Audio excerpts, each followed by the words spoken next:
चलिए फिर से कुछ क्वेश्चन लेकर आ गए हैं और इस बार नदियों के बारे में कुछ बताने का प्रयास करेंगे और नदी से कुछ क्वेश्चन है। चलिए क्वेश्चन को स्टार्ट करते हैं। देखिए क्या बोल रहा है, बोल रहा है हम ज़्यादा तथ्यों पर ध्यान देंगे, क्वेश्चन पर ध्यान देंगे, ज़्यादा इधर उधर ध्यान नहीं देंगे। ठीक है, बोल क्या रहा है, बोला कि रुद्रप्रयाग में किन दो नदियों का संगम होता है। रुद्रप्रयाग में किन दो नदियों का संगम होता है? अलकनंदा और मंदाकिनी का, अलकनंदा और भागीरथी का, अलकनंदा और पिंडार का, धौली गंगा और अलकनंदा, किसका होता है?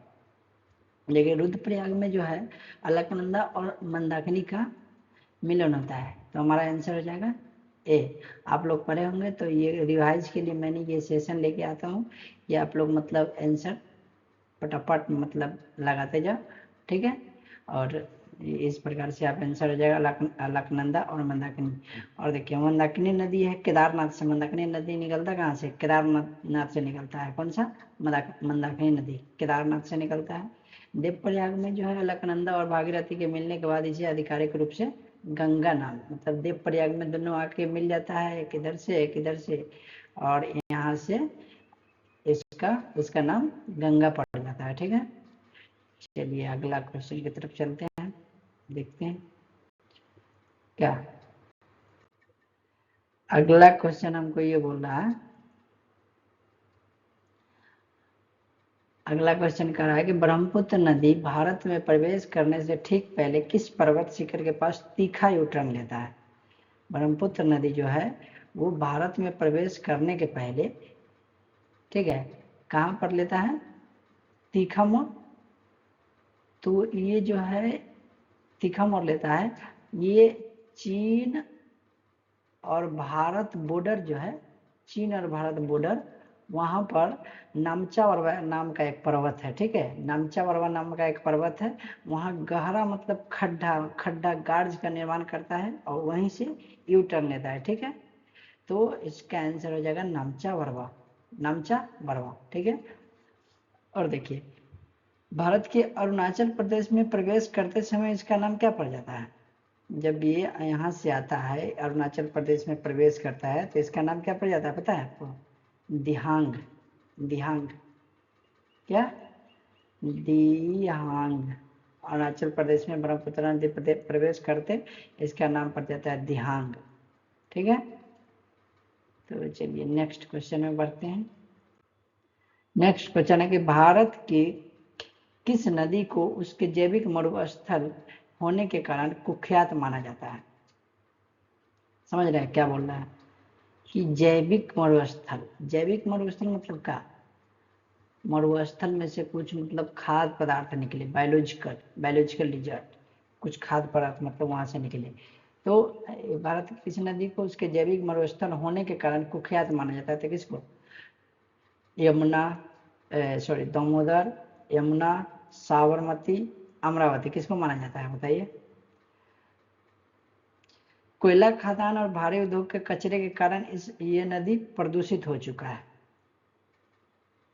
जो कि है दामोदर नदी। ठीक है, जलीय जीव जिंदा नहीं रह पाता है यहाँ पर, दामोदर नदी में जो है जलीय जीव जिंदा नहीं रह पाता है, इसलिए इसे जैविक मरुस्थल कहा जाता है। ठीक है ना, और देख लीजिए झारखंड के छोटा नागपुर पठार से निकलता है।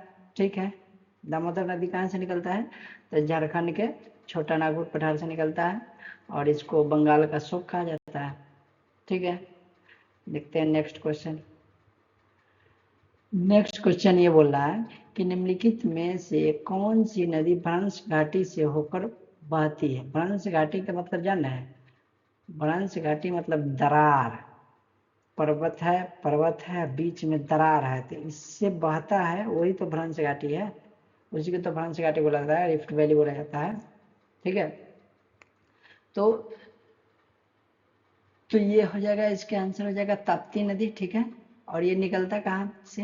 तो एमपी के बैतूल जिला से ये निकलता है। ठीक है, एमपी के बैतूल, क्या एमपी के बैतूल जिला से ये निकलता है, और एमपी के बैतूल जिला से ये बहते हुए रिफ्ट वैली में बहते हुए, और ये सीधे समुद्र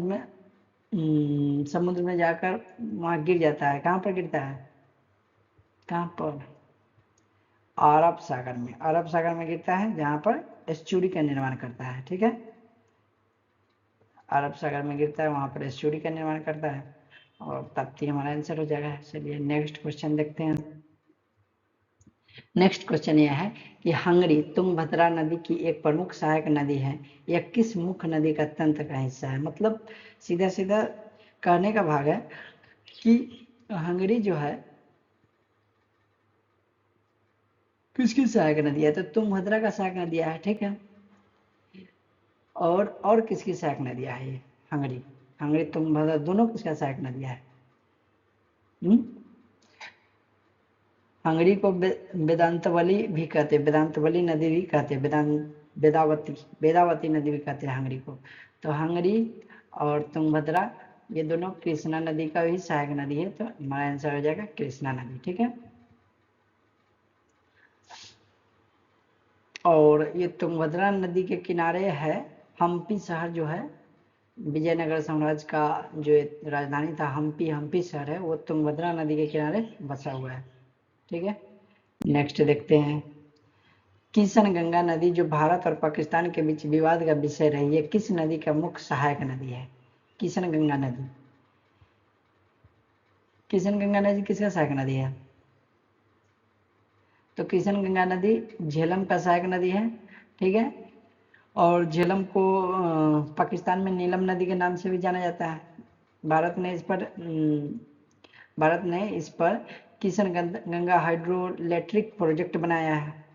ठीक है, और जिस पर पाकिस्तान कहता है कि मेरा हक है। ठीक है, और क्या ही कुछ बताएं, और सब तो ठीक है। बाकी किशन गंगा नदी जो भारत और पाकिस्तान के बीच विवाद का विषय रही है, उसकी सहायक नदी झेलम है। नेक्स्ट क्वेश्चन देखिए। नेक्स्ट क्वेश्चन है, प्रायद्वीपीय भारत की निम्नलिखित नदियों से किसका जल प्रवाह क्षेत्र सबसे बड़ा है? सबसे बड़ा जल प्रवाह क्षेत्र किसका है?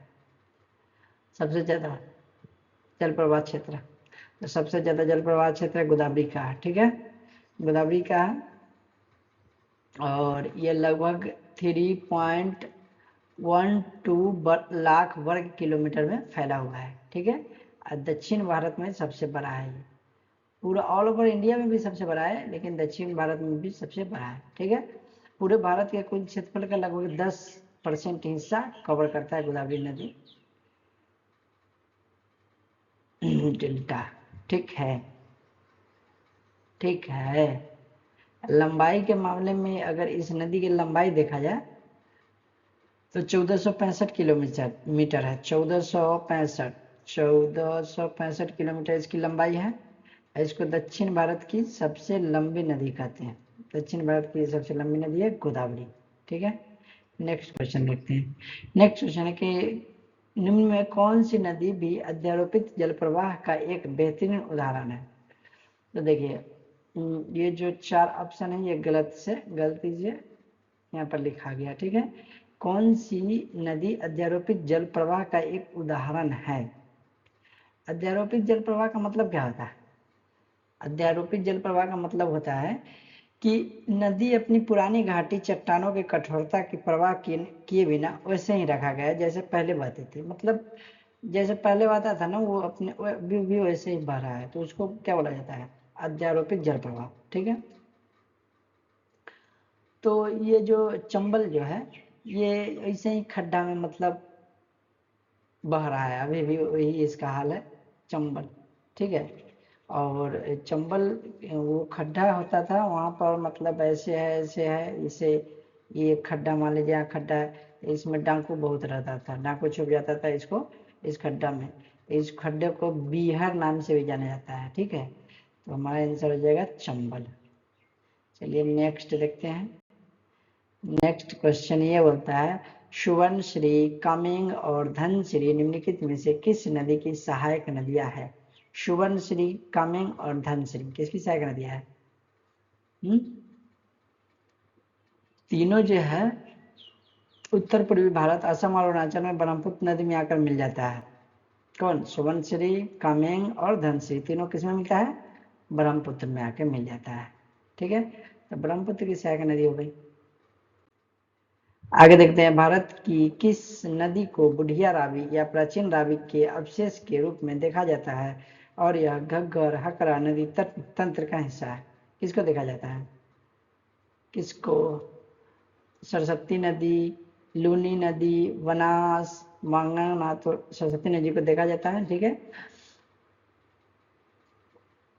और सरस्वती नदी जो है पहले इसका बहुत पूजा हुआ करता था, ठीक है। ऋग्वेद में सरस्वती नदी को सबसे पवित्र नदी का दर्जा दिया गया है। कहाँ पर? ऋग्वेद में। सरस्वती नदी को सबसे पवित्र नदी का दर्जा कहाँ मिला है?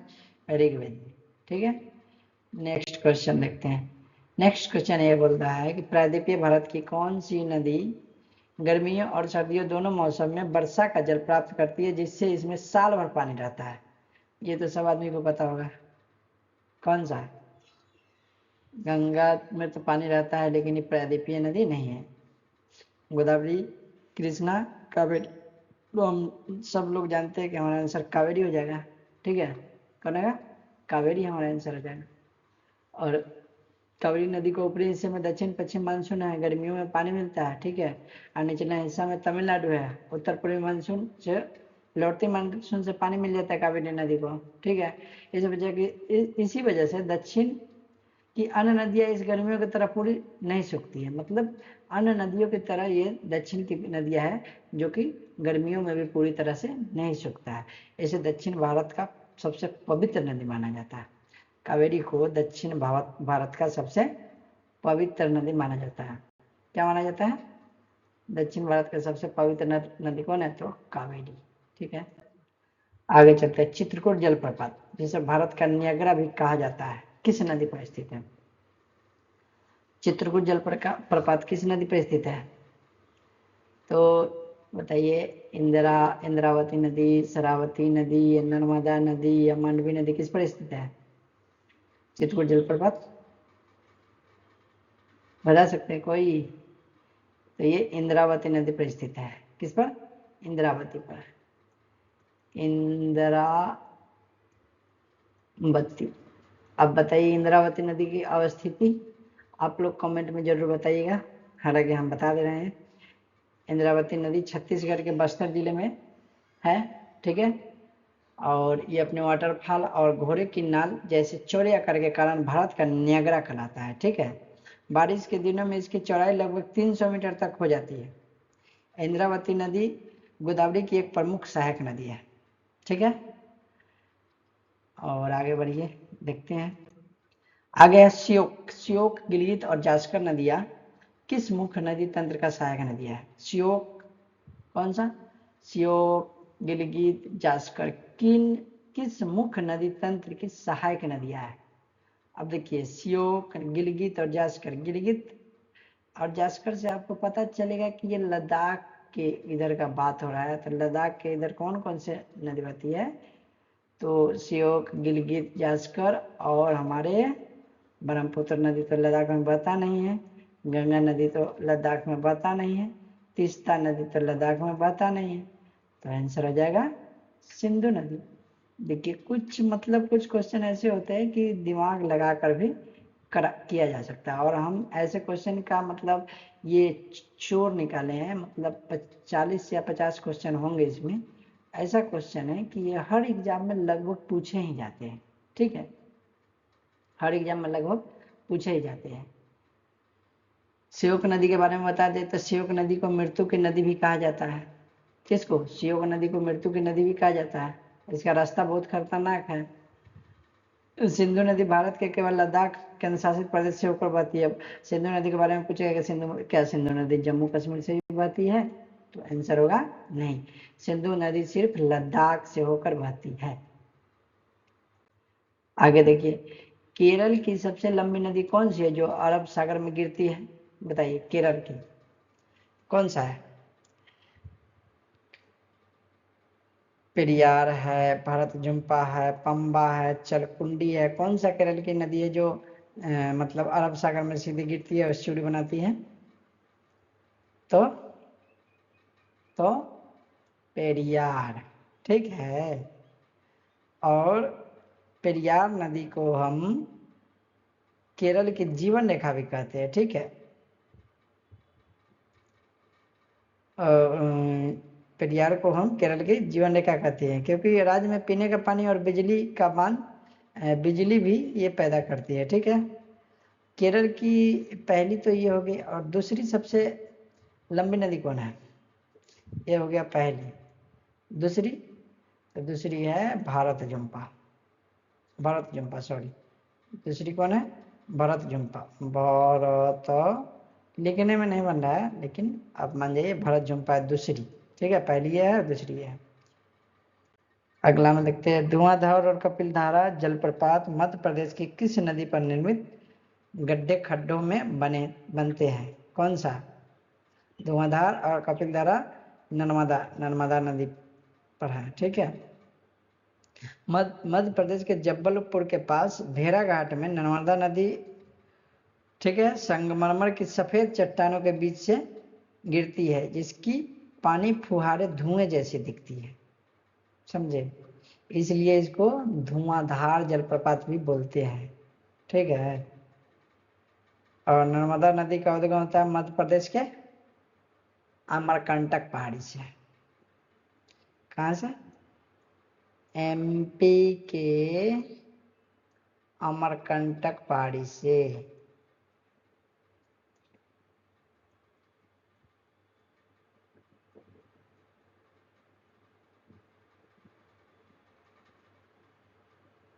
एमपी के अमरकंटक पहाड़ी से नर्मदा नदी की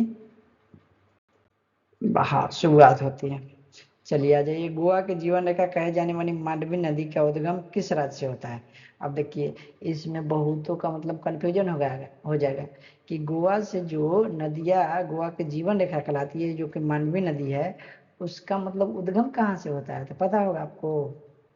नहीं पता है तो जान लीजिए, ये होता है कर्नाटक के बेलगांव जिले से, बेलगाम जिले से। और भीमगढ़ भी बोला जाता है, और ये मुख्य रूप से कहाँ बहती है? तो गोवा में बहती है। ठीक है, और मांडवी और जुआरी गोवा की दो सबसे प्रमुख नदियां हैं। गोवा के दो सबसे प्रमुख नदियां कौन कौन सी है? एक मांडवी और दूसरा जुआरी। मांडवी जुआरी, गोवा के दो प्रमुख नदियां मांडवी और जुआरी। ठीक है, चलिए आगे देखते हैं। आगे दूध गंगा, पंचगंगा और घाट प्रभा किसकी सहायक नदियां है? दूध गंगा, पंचगंगा और घाट प्रभा किसकी सहायक नदियां है? तो कृष्णा की है, गोदावरी की है, कावेरी की है, पेरियार की है, किसकी है बताइए? तो यह है कृष्णा की। ठीक है, ये सब नदियां दूध गंगा, पंचगंगा और घाट प्रभा सभी नदियां कर्नाटक क्षेत्र में, महाराष्ट्र और कर्नाटक क्षेत्र में बहते हुए कृष्णा नदी में जाकर मिल जाता है। ठीक है, कृष्णा नदी कहाँ से निकलती है? कृष्णा नदी महाराष्ट्र के महाबलेश्वर पहाड़ी से निकलती है। कृष्णा नदी महाराष्ट्र के महाबलेश्वर पहाड़ी से निकलती है। ठीक है, कृष्णा के सहायक नदी में कोयना नदी भी आ जाता है। दूध गंगा, पंचगंगा, घाट प्रभा, कोयना, ये सब कृष्णा की सहायक नदियां है। ठीक है, आगे देखते हैं। भारत के किस नदी बेसिन को भारत का रूर कहा जाता है? क्योंकि यहाँ खनिज संपदा प्रचुर मात्रा में। भारत का रूर किसको बोला जाता है? तो दामोदर नदी बेसिन को बोला जाता है, गोदावरी नदी बेसिन को बोला जाता है, महानदी बेसिन को बोला जाता है, हुगली नदी बेसिन को बोला जाता है। तो किसको बोला जाता है? देखिए, सबसे ज्यादा जो है चावल वगैरह सब खनिज फलाना ठिकाना,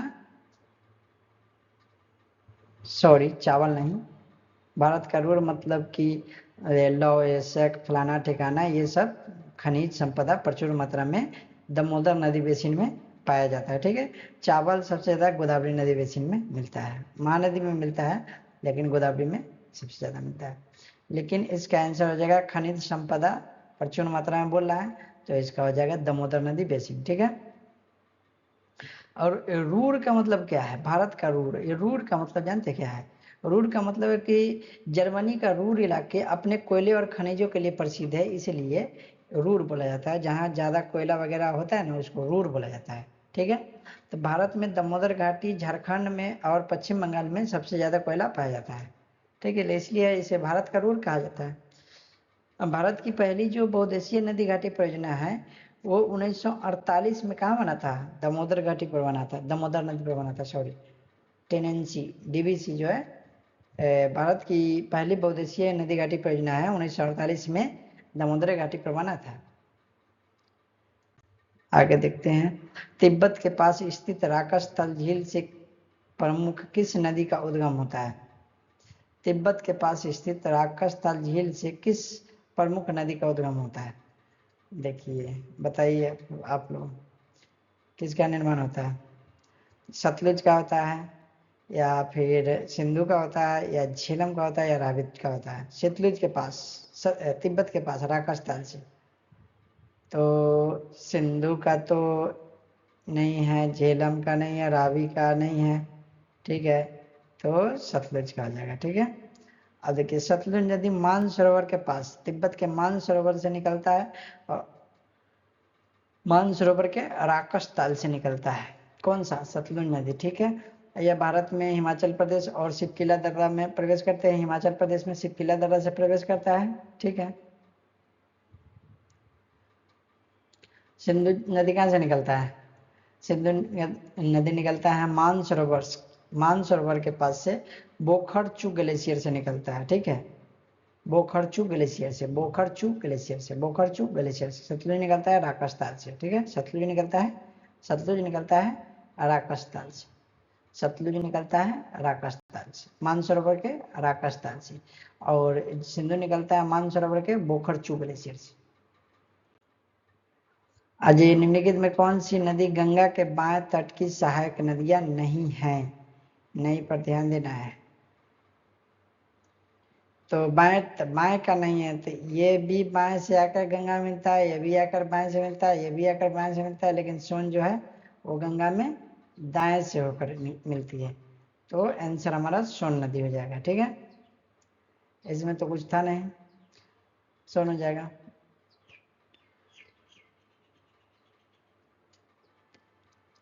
दाहिने से कौन कौन मिलता है? तो सोन और यमुना। ठीक है, सोन और यमुना दोनों दाहिने से मिलते हैं, सोन भी यमुना भी दाहिने से मिलती है। तेल नदी और जोक नदी किसकी प्रमुख सहायक नदियां है? तेल और जोक, बताइए। तेल जोग महानदी की है, पता होना चाहिए आपको। तेल और जोग नदियां महानदी की सहायक नदियां हैं, जो मुख्य रूप से छत्तीसगढ़ और उड़ीसा राज्य में बहती है। कौन सा महानदी? छत्तीसगढ़ और उड़ीसा राज्य में बहती है। महानदी निकलता है छत्तीसगढ़ के सिंधावा, सिंधावा, सिंधावा पर्वत श्रेणी से निकलता है महानदी। ठीक है, महानदी पर उड़ीसा में, महानदी पर ही उड़ीसा में क्या बना हुआ है? हीराकुंड बांध बना हुआ है। महानदी पर ही उड़ीसा में हीराकुंड, हीराकुंड बांध बना हुआ। महानदी में ही, महानदी पर ही उड़ीसा में हीराकुंड बांध बना हुआ है। आइए आगे देखते हैं, बगलिहार जल विद्युत परियोजना जम्मू कश्मीर के में किस नदी पर बनाए गए हैं, जिसको लेकर पाकिस्तान ने आपत्ति जनाई है? बगलिहार जल विद्युत परियोजना किस नदी पर बनाया गया है? तो चेनाब पर बनाया गया है, झेलम पर, सिंधु पर, रावी पर, किस पर? तो चेनाब पर बनाया गया है। ठीक है, बगलिहार प्रोजेक्ट जम्मू कश्मीर के रामबन जिले में बनाया गया है, चेनाब नदी पर। कहाँ पर? रामबन जिले में चेनाब नदी पर बनाया गया है। ठीक है, चेनाब सिंधु नदी का सबसे बड़ा सहायक नदी है। कौन सा? चेनाब, सिंधु नदी का सबसे बड़ा सहायक नदी चेनाब। ठीक है, नेक्स्ट देखते हैं, महानदी का डेल्टा भारत के किस राज्य में विस्तृत और उपजाऊ मैदान का निर्माण करता है? महानदी का डेल्टा कहाँ है? उड़ीसा है, पश्चिम बंगाल है, मध्य प्रदेश है, छत्तीसगढ़ है। कहाँ है महानदी का डेल्टा? महानदी का डेल्टा जो है वो उड़ीसा में। कहाँ है? उड़ीसा। महानदी का डेल्टा उड़ीसा, महानदी का डेल्टा उड़ीसा, महानदी का डेल्टा उड़ीसा। ठीक है, उड़ीसा में, उड़ीसा के कटक शहर के पास डेल्टा बनाना शुरू करती है, बंगाल की खाड़ी में जाकर के महानदी खत्म हो जाती है।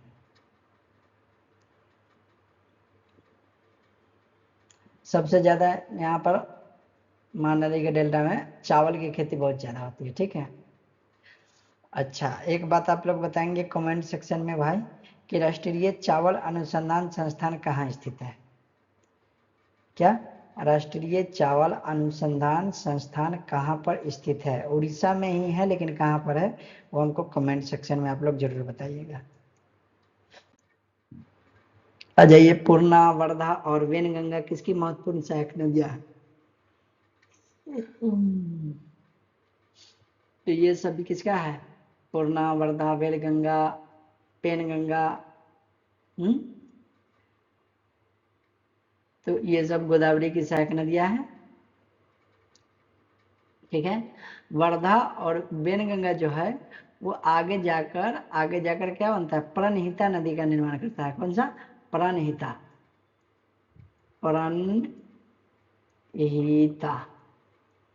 प्रणहिता नदी का निर्माण करता है वर्धा और वेनगंगा मिला के, ठीक है। गोदावरी को इसकी विशालता और बूढ़ी होने के कारण बूढ़ी गंगा भी कहा जाता है। गोदावरी को मतलब पुराना होने के कारण इसको बूढ़ी गंगा भी कहा जाता है। आ जाइए, अगला है पूर्ववर्ती जल प्रवाह। पूर्ववर्ती जल प्रवाह का निम्नलिखित में से कौन सा एक सटीक उदाहरण है जो हिमालय के निर्माण से पहले से बह रही है? कौन सा पूर्ववर्ती नदी कौन सा जो हिमालय के निर्माण के पहले से ही बह रहा है? चंबल ये तो है ही नहीं, होगा ही नहीं। गोमती ये तो लखनऊ से निकलता है, ये भी नहीं होगा। यमुना ये भी नहीं, पूर्ववर्ती नदी नहीं है। तो हमारा आंसर हो जाएगा सतलुज, ठीक है। पूर्ववर्ती नदियां में सतलुज है। पूर्ववर्ती नदी होता क्या है, अब इसको समझ लेते थोड़ा। पूर्ववर्ती नदी वो होते हैं जो हिमालय के उठने से पहले वहां से बह रही थी, ठीक है। जैसे हिमालय उठा, इन नदियों से काटकर अपना रास्ता बना रखा। हिमालय से पहले जो बह रहा था वो पूर्ववर्ती नदी है, ठीक है।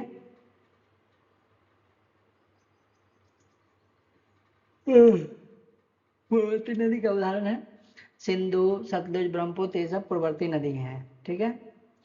ये नदियां पहाड़ों को काटकर बहुत गहरे और तीखे गार्च बनाती है, क्योंकि इसमें ज्यादा प्रेशर रहती है, इसलिए, ठीक है।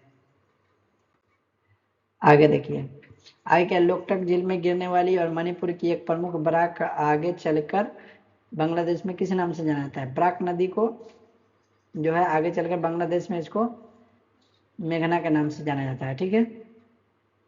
बराक नदी मणिपुर, नागालैंड और असम से बहते हुए बांग्लादेश में प्रवेश करता है। कहां से? मणिपुर, नागालैंड और असम से बहते हुए बांग्लादेश में प्रवेश करता है। आगे चलकर जहां इसको सुरमा भी बोला जाता है और मेघना भी बोला जाता है।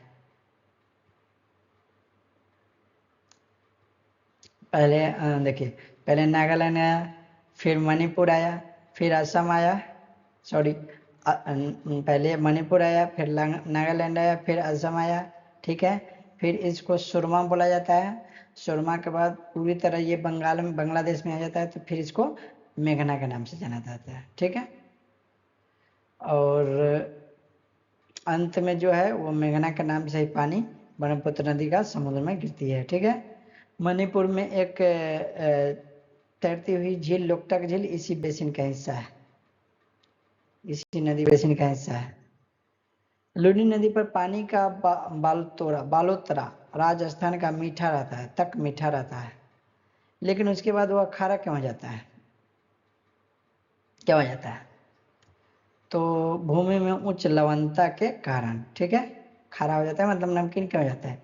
देखिए, अजमेर से निकलने के बाद बालोतरा अजमेर से निकलने के बाद बलोतरा ये एक समान बहती है, ठीक है।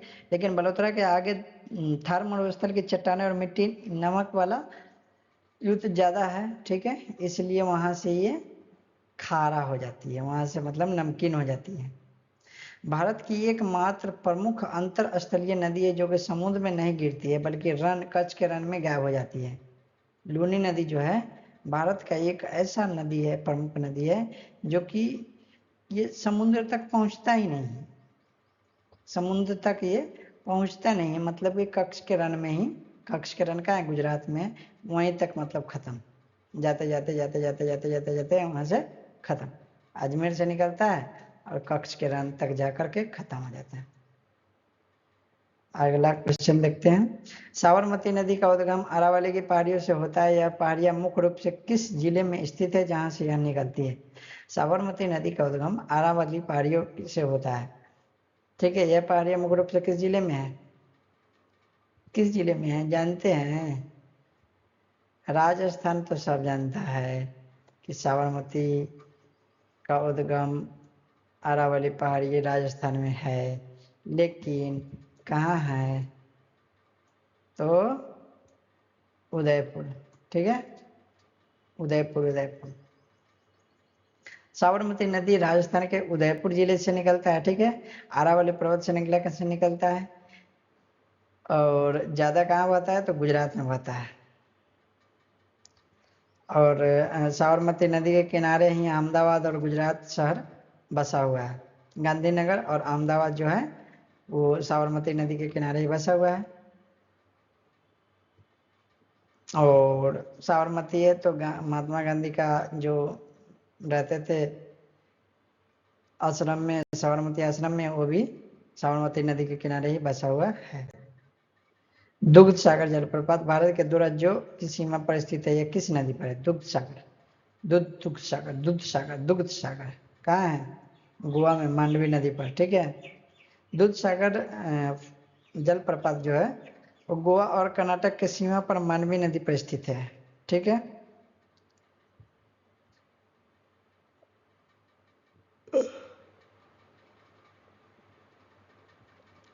इसकी पानी इतना तेजी से मतलब ऊपर से गिरता है ना कि ये दूध जैसा सफेद दिखाई देता है, इसलिए इसको दुग्ध सागर जलप्रपात नाम दिया गया है।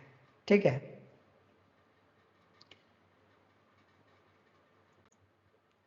निम्नलिखित में कौन सी नदी अमरकंटक पठार से निकलकर उत्तर की ओर बहती हुई गंगा में मिल जाती है? अमरकंटक पठार कहाँ है? मध्य प्रदेश में है। ठीक है, और मध्य प्रदेश से कौन कौन नदी निकलती है? तो नर्मदा निकलती है जो कि पश्चिम की ओर चली जाती है, और दादा सोन निकलता है जो उत्तर की ओर बहते हुए बिहार के पटना के पास गंगा में आकर के मिल जाता है। ठीक है, तो हमारा आंसर क्या होगा? सोन नदी। पठार से निकलकर उत्तर की ओर कौन बहता है? सोन। ठीक है, और नर्मदा है, नर्मदा जो है वो मतलब पश्चिम की ओर बहती है, अमरकंटक के पानी से निकल के पश्चिम की ओर बहती है और अरब सागर में जाकर गिरती है। सोन नदी के बालू, सोन नदी के जो बालू की क्वालिटी होती है ना बहुत अच्छी होती है घर बनाने के लिए। ठीक है, बिहार यूपी में बहुत डिमांड है इसका, मतलब हम लोग के यहाँ सोन नदी का बालू ही आता है जो कि बहुत अच्छा घर निर्माण के लिए बहुत बढ़िया है। भारत की सबसे छोटी नदी मानी जाने वाली अरवारी नदी किस राज्य में बहती है जिसे पुनर्जीवित किया गया था? अरवारी नदी किस राज्य में बहती है? अरवारी नदी राजस्थान में बहता है, उत्तराखंड में बहता है, गोवा में बहता है, सिक्किम में बहता है, कहाँ बहता है? ये राजस्थान में बहता है। ठीक है, राजस्थान के अलवर जिले में बहने वाली अरवारी नदी है। इसकी लंबाई सिर्फ 45 किलोमीटर है। ठीक है, कितना है? सिर्फ 45 केजी, केजी नहीं, किलोमीटर। 45 किलोमीटर है इसकी लंबाई। ठीक है,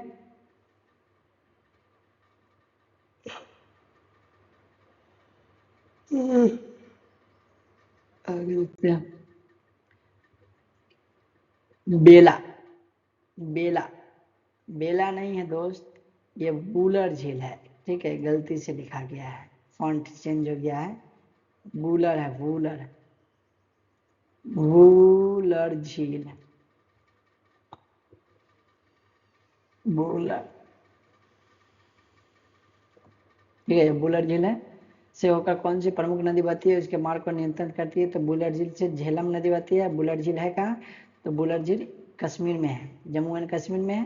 ठीक है, और झेलम कश्मीर घाटी के वेरीनाग से निकलता है। झेलम कहाँ से निकलता है? कश्मीर के वेरीनाग से निकलता है, और श्रीनगर होते हुए, श्रीनगर मतलब वेरीनाग से निकलता है। कहाँ? कश्मीर घाटी के वेरीनाग से निकलता है, और श्रीनगर होते हुए एशिया के सबसे बड़े मीठे पानी की झीलों वुलर झील में प्रवेश करता है। ठीक है, फिर आगे निकल जाता है।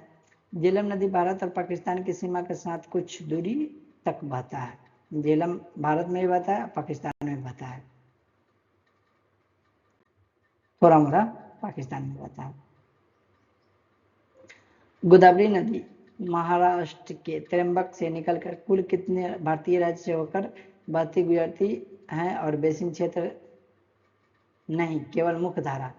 तो मुख्य धारा ये तीन से गुजरती है और तीनों है महाराष्ट्र, तेलंगाना और आंध्र प्रदेश। ठीक है, महाराष्ट्र, पहले महाराष्ट्र, फिर उसके बाद तेलंगाना आता है, फिर उसके बाद आंध्र प्रदेश आता है और फिर उसके बाद बंगाल की खाड़ी में अपना जल को विसर्पित कर देता है। ठीक है, इसका सहायक नदियाँ बहुत दूर है। सहायक नदियाँ जो है मध्य प्रदेश में, छत्तीसगढ़ में, उड़ीसा, कर्नाटक तक फैला हुआ है। लेकिन ये जो क्वेश्चन पूछा है उससे गोदावरी नदी महाराष्ट्र के त्रिमक पारी से निकलकर कुल कितने भारतीय राज्य से होकर गुजरती है, बेसिन क्षेत्र नहीं दिया हुआ है। तो बेसिन क्षेत्र मतलब क्या कि वो जो मतलब इसका सहायक नदियाँ है वो सबको छोड़कर तो ये 3 राज्य से गुजरती है। तीनों राज्य जैसे महाराष्ट्र से निकलता है तेलंगाना जाता है, तेलंगाना से निकल करके फिर आंध्र प्रदेश जाता है।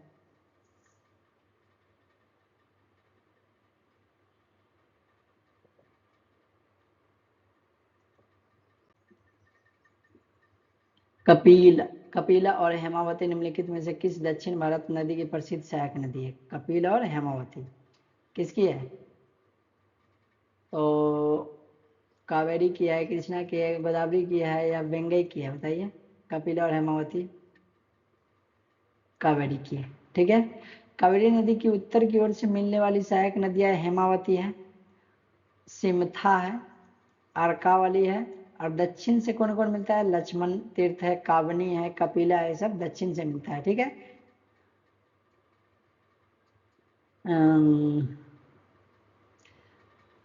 कावेरी नदी कहाँ से निकलता है?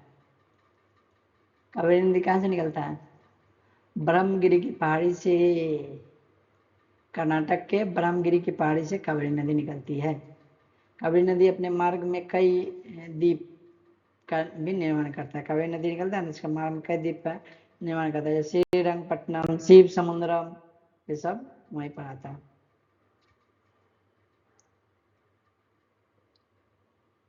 भारत की किस नदी को बूढ़ी गंगा के अलावा दक्षिणी गंगा भी कहा जाता है, लेकिन जल पवित्रता के मामले में दक्षिण भारत की गंगा कावेरी को माना जाता है? तो दो दक्षिणी गंगा, तो दक्षिण की गंगा, दक्षिण भारत की गंगा कावेरी, और दक्षिणी गंगा पूछेगा तो गोदावरी। और ये क्वेश्चन लगातार पूछा जाता है, हर एग्जाम में डाल ही दिया जाता है लगभग। ठीक है, और लोग सब गलती कर देता है इसको। दक्षिण गंगा बूढ़ी गंगा के अलावा दक्षिण गंगा भी कहा जाता है, केवल जल पवित्रता के मामले में। बूढ़ी गंगा के अलावा दक्षिणी गंगा भी कहा जाता है। तो बूढ़ी गंगा गोदावरी को कहा जाता है, दक्षिणी गंगा भी इसी को बोला जाता है, लेकिन जल पवित्रता के मामले में दक्षिण भारत की गंगा कावेरी को माना जाता है। चंबल नदी पर बने बांधों का सही क्रम दक्षिण से उत्तर की ओर कौन सा है?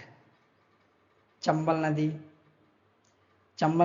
मध्य प्रदेश के महू से निकलता है। ठीक है, और राजस्थान के मध्य प्रदेश के महू से निकलता है, महू से निकला और फिर राजस्थान और फिर यूपी में आ जाता है। ठीक है, तो आइए इसका आंसर देखते हैं। गांधी सागर राजस्थान में है, राणा प्रताप सागर राजस्थान में है, जवाहर सागर राजस्थान में है, कोटा बैराज भी राजस्थान में है। तो हमको लगता है यही आंसर होना चाहिए और यही आंसर है। ठीक है, कोटा बैराज से केवल सिंचाई के लिए पानी छोड़ा जाता है और वहां पर बिजली नहीं बनती है। कोटा बैराज में बिजली नहीं बनती है। सिंधु जल समझौते 1960 के तहत भारत को किन 3 पूर्ववर्ती नदियों को पानी का पूरा अधिकार दिया गया? तो रावी, ब्यास और सतलुज को। 1960 में हुआ था सिंधु जल समझौता। 3 पश्चिमी नदियां सिंधु, झेलम और चेनाब का 80% पानी पाकिस्तान को मिला था, जबकि 3 पूर्वी नदियां रावी, ब्यास और सतलुज के पानी को पूरा कंट्रोल दिया गया था ठीक है। और इस समझौते का मध्यस्थता वर्ल्ड बैंक ने किया था। सिंधु जल समझौता का मध्यस्थता कौन किया था? वर्ल्ड बैंक किया था। लेकिन अभी हाल फिलहाल में इस समझौता पर रोक लगा दिया गया है। हाल फिलहाल में हो सकता है इसको ख़त्म कर दिया गया है या रोक लगा दिया गया है। कब लगा दिया है?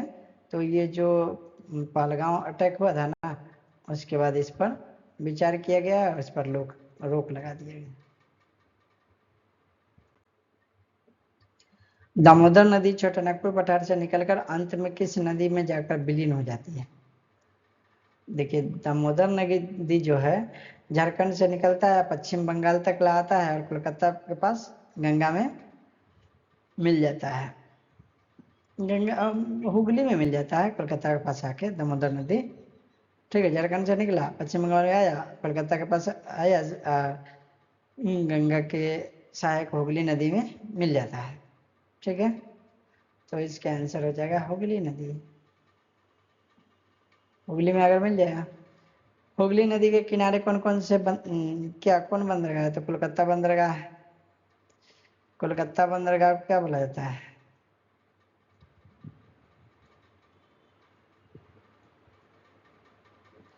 कोलकाता बंदरगाह को पूर्व का लंदन बोला जाता है। क्या?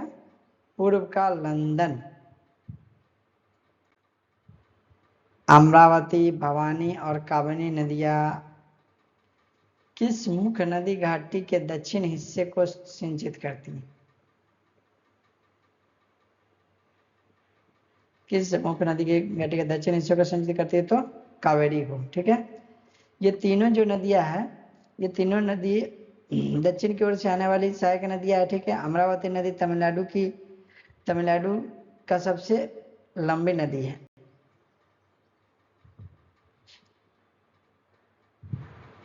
कावेरी डेल्टा कावेरी डेल्टा को क्या बोला जाता है? कावेरी डेल्टा को दक्षिण भारत का अन्न भंडार बोला जाता है। कावेरी डेल्टा को दक्षिण भारत का अन्न भंडार